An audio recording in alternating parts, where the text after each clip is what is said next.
All right, this morning, just a simple skylight removal and replacement, just the lid. And the reason why we were doing this, it's busted out. All of the screws, if you can see all of that, are just busted out. So that means that the lid itself won't be far behind cracking.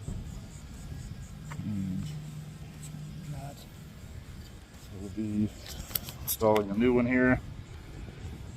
Just when we get it open, check all of the, reseal the curbing around of it, and then install the new skylight lid, which will be nice and clear again and beautiful.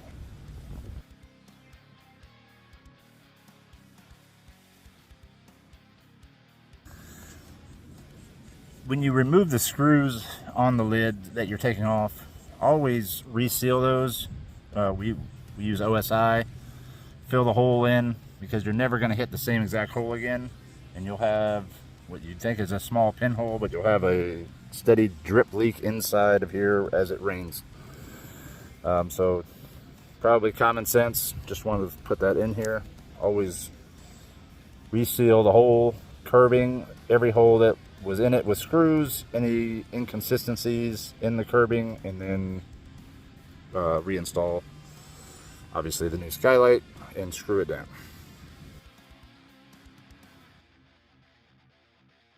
All right, and here we are. Easy. New skylight lid in. There wasn't any problems on the curbing seal, so we just recaulked every screw. And when you're putting the skylight lid down, you want to make sure that you're getting a good push down on it so that it hits the rubber seal underneath and sucks it down pretty good. There you go. Done deal.